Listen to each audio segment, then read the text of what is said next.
ایک عورت کی لاش جنگل میں ملی۔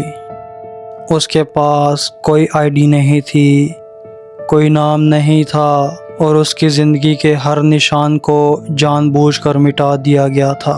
آج تک کوئی نہیں جانتا کہ اسدال وومن اصل میں کون تھی۔ سال 1970 ناروے کے شہر بیرگن کے قریب ایک سنسان علاقے اسدالن ویلی میں کچھ لوگ ہائکنگ کر رہے تھے۔ اچانک ان کی نظر ایک جلی ہوئی لاش پر پڑی۔ پولیس فوراً موقع پر پہنچی، لیکن جیسے ہی انویسٹیگیشن شروع ہوئی یہ کیس اور بھی زیادہ مسٹیریس ہوتا گیا۔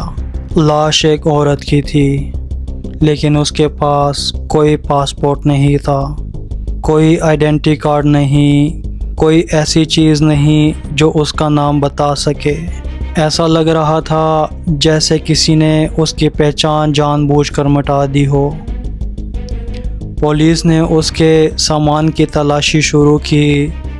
کچھ دنوں بعد انہیں ریلوے اسٹیشن کے لاکر سے اس کے سوٹ کیسز ملے اور یہاں سے کہانی اور بھی عجیب ہو گئی۔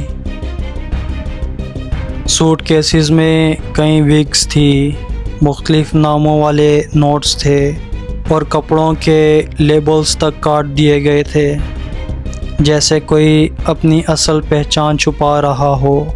جب پولیس نے ہوٹلز کے ریکارڈز چیک کیے تو پتہ چلا کہ یہ عورت مختلف شہروں میں الگ الگ نام استعمال کرتی تھی، کبھی ایک نام، کبھی دوسرا، کبھی تیسرا۔ کوئی بھی نام اصلی ثابت نہیں ہوا۔ پھر انویسٹیگیٹرز کو پتہ چلا کہ وہ یورپ کے کئی ملکوں کا سفر کر چکی ہے، لیکن سوال یہ تھا آخر کیوں؟ ایک عام ٹورسٹ اتنی زیادہ سیکریسی کیوں رکھے گی؟ اسی وجہ سے لوگوں نے اندازہ لگانا شروع کیا۔ کچھ لوگوں نے کہا کہ وہ ایک ایجنٹ تھی، کچھ نے کہا کہ وہ سیکرٹ انٹیلیجنس آپریشن کا حصہ تھی، اور کچھ کہتے ہیں کہ وہ کسی بہت بڑے راز سے واقف تھی، لیکن آج تک کسی تھیوری کو ثابت نہیں کیا جا سکا۔ سب سے حیران کرنے والی بات یہ ہے کہ modern D N a technology کے باوجود اس کی اصل پہچان مکمل طور پر کنفرم نہیں ہو سکی۔ 50 سال سے زیادہ وقت گزر چکا ہے، لیکن دنیا اب بھی اسے صرف ایک نام سے جانتی ہے، دی اسدال وومن۔